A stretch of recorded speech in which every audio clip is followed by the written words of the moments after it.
अगर आपका bank account cyber cell द्वारा किसी भी कारण से फ्रीज कर दिया गया है तो आज की इस वीडियो में मैं आपको इसका जेन्युइन और कंप्लीट प्रोसेस बताने वाला हूं, जिसके माध्यम से आप अपने बैंक अकाउंट को अनफ्रीज करा पाएंगे। तो सबसे पहले हम जान लेते हैं कि आपका अकाउंट साइबर सेल द्वारा फ्रीज कब किया जाता है।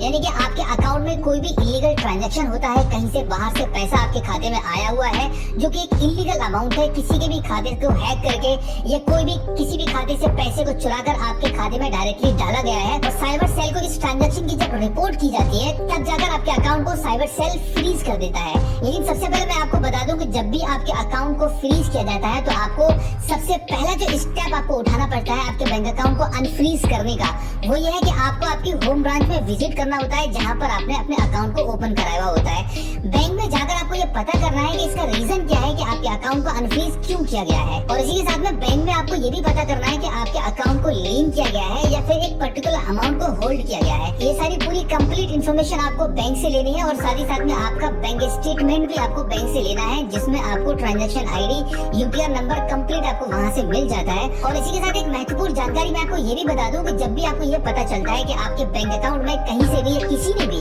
गलत अमाउंट को डाल दिया है और साइबर सेल के द्वारा आपके उस अमाउंट को फ्रीज कर दिया गया है, तो आपके अकाउंट में अगर ज्यादा बैलेंस है तो जितना अमाउंट आपके अकाउंट में फ्रीज किया गया है उसके अलावा जितना बैलेंस आपके खाते में बच रहा है उसको आप बैंक में जाकर विड्रॉल कर लीजिएगा। वाउचर भर के या चेक के माध्यम से आपको कैश विड्रॉल करना है। आपको वो अमाउंट किसी भी बैंक अकाउंट में आपके अकाउंट से ट्रांसफर नहीं करना है। अगर आप ऐसे ट्रांसफर करते हैं, यूपीआई करते हैं, मनी ट्रांसफर कर देंगे या फिर आप बैंक के माध्यम से आईएमपीएस, नेफ्ट, आरटीजीएस कुछ भी कराते हैं, तो होगा क्या कि जिस भी खाते में आपने पैसे को भेजा है, आपके अकाउंट से कट के जिस भी खाते में पैसा गया है उस अकाउंट को भी साइबर सेल वाले फ्रीज कर देंगे। तो आपको ये सब नहीं करना है, आपको सिर्फ कैश को विड्रॉल कर लेना है। और अगर आपके खिलाफ कंप्लेंट नहीं हुई है, कोई एफआईआर नहीं हुई है, तो हो सकता है कि कुछ टाइम के लिए आप अपने अकाउंट को वैसे ही छोड़ सकते हैं, होल्ड पर ही छोड़ सकते हैं, लेकिन ये आपको नहीं करना है। आपको पूरी कार्रवाई करनी है, आपके अकाउंट को अनफ्रीज ही कराकर छोड़ना है। तो सबसे पहला स्टेप होता है कि आपको अनफ्रीज कराने के लिए बैंक जाना है, वहाँ से आपके बैंक अकाउंट का जो पूरा स्टेटमेंट है वो लेना है,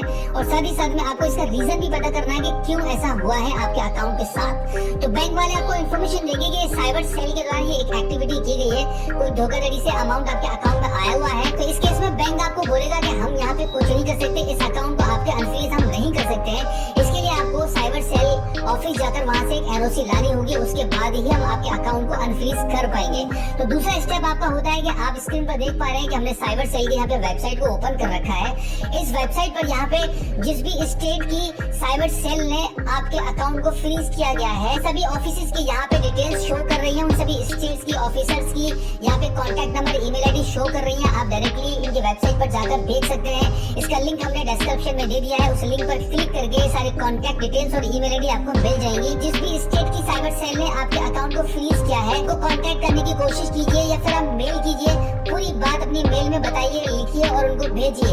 कई बार आप भेजेंगे मेल फिर भी रिस्पॉन्स नहीं आएगा, लेकिन आप कंटिन्यू भेजते रहिएगा। और जब भी आपकी किसी भी साइबर सेल के ऑफिसर से बात अगर हो रही है तो वो हो सकता है कि आपको ऑफिस आने के लिए भी कह सकते हैं। अगर आपको ऑफिस जाना पड़ता है तो आप जाइए, क्योंकि अब आपको ये केस पूरा कंप्लीट क्लोज ही कराना पड़ेगा, क्योंकि इसका कोई और दूसरा तरीका नहीं है। अगर आपके मन में ये बात चल रही है कि आप अपने अकाउंट को घर बैठे ही अनफ्रीज करा पाएंगे, तो ये बिल्कुल भी पॉसिबल नहीं है, क्योंकि ये एक ऐसी रॉन्ग एक्टिविटी आपके अकाउंट पर हो चुकी है जिसका खमियाजा आपको भुगतना ही पड़ेगा। परेशानी थोड़ी सी आपको उठानी ही पड़ेगी, घर से बाहर आपको निकलना ही पड़ेगा। तो स्टेप नंबर 2 में आपका आता है कि आप साइबर सेल की कॉन्टैक्ट डिटेल और ईमेल आईडी को लेंगे, वहाँ पे आप कॉन्टैक्ट करने की कोशिश करेंगे, साथ ही साथ में आप उनको मेल भी करेंगे। मेल में आपको अपना पूरा बैंक स्टेटमेंट को अटैच करना है, साथ ही साथ में आपके केवाईसी डॉक्यूमेंट्स भी लगाने हैं, जैसे आधार कार्ड, पैन कार्ड, बैंक की पासबुक, ये सारी चीजें आपको वहाँ पे अटैच करनी है। और पूरा जो भी मामला है आपके साथ में बैंक में जो भी आपको इन्फॉर्मेशन दी है उसके अकॉर्डिंग मेल में आप अपना ये पूरा केस को सही से लिख देंगे और साइबर सेल को मेल भेज देंगे। उसके बाद भी अगर आपको साइबर सेल से कोई भी इन्फॉर्मेशन नहीं मिलती है तो आप साइबर सेल को और बैंक को ट्विटर के माध्यम से भी ट्वीट करके कांटेक्ट कर सकते हैं। वहाँ पे आपको 100% इसका रेस्पॉन्स मिलेगा, और जब भी आपको रेस्पॉन्स मिलेगा तो 99% ये है कि आपको साइबर सेल वाले अपने ऑफिस बुलाएंगे, जहाँ पे आपको जाना पड़ेगा सभी डॉक्यूमेंट्स के साथ में। आपके पास पूरा कंप्लीट बैंक स्टेटमेंट होना चाहिए और इसी के साथ में आपके कुछ डॉक्यूमेंट्स हो, जैसे कि Aadhaar card, PAN card, bank passbook, ये सारी चीजें आपको साथ में ले जानी होंगी। और वहां पर आप उनसे रिक्वेस्ट करेंगे कि इसमें आपका कोई भी दोष नहीं है, जो भी अमाउंट आपके अकाउंट में आया है, आपके क्लाइंट ने, आपके ग्राहक ने, आपके दोस्त ने, आपके भाई ने, किसी ने भी भेजा है, इसके बारे में आपको कोई जानकारी नहीं है कि यह अमाउंट कहाँ से आया है। तो अगर रियलिटी में आपने किसी के साथ भी कोई भी धोखाधड़ी नहीं की है और आप बिल्कुल इनोसेंट हैं, इसमें अगर आपका कोई भी किसी भी प्रकार का दोष नहीं पाया जाता है, तो डेफिनेटली आपका अकाउंट 1 महीने के अंदर अंदर अनफ्रीज कर दिया जाएगा। किसी केस में ये जरूरी नहीं है कि आपको साइबर सेल के ऑफिस जाकर ही इसका समाधान मिलेगा, इसका सॉल्यूशन मिलेगा। आपको कॉन्टैक्ट के माध्यम से या मेल के माध्यम से भी इसका समाधान मिल सकता है।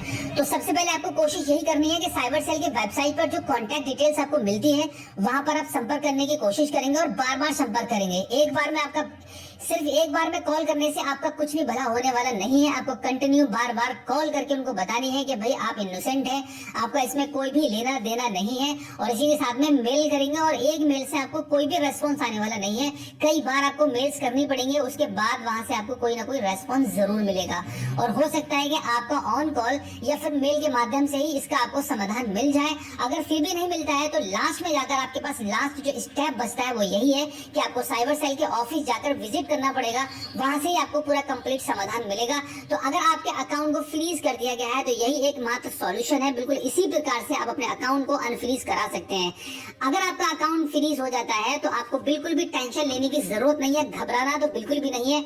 आपने कोई भी इलीगल काम नहीं किया है, किसी दूसरे इलीगल बंदे ने आपके अकाउंट में एक इलीगल अमाउंट भेज दिया है जिसके चक्कर में आपको चक्कर काटने पड़ रहे हैं, तो आपको बिल्कुल भी टेंशन लेने की जरूरत नहीं है। आप पर कोई भी केस नहीं होगा, आप पर कोई भी डांटेगा नहीं, आप पर कोई भी चिल्लाएगा नहीं। बस आपको आपके अकाउंट को अनफ्रीज कराने का जो प्रोसेस है वही आपको फॉलो करना है और जो भी डॉक्यूमेंट्स आपसे, जो भी दस्तावेज आपसे साइबर सेल के द्वारा मांगे जाते हैं वो उनको प्रोवाइड करा देना है। बस इतना ही काम आपका है और आपका अकाउंट अनफ्रीज हो जाएगा। तो उम्मीद करता हूँ कि आज की इस वीडियो में जो जानकारी आपको दी गई है, आई होप आपको काफी अच्छी लगी होगी। अगर आप पहली बार हमारे स्मार्ट शॉप यूट्यूब चैनल पर आए हैं और अभी तक आपने हमें सब्सक्राइब नहीं किया है, तो प्लीज इस प्रकार की वीडियोस को देखने के लिए हमारे चैनल को सब्सक्राइब कीजिएगा और बेल आइकन को प्रेस कीजिएगा।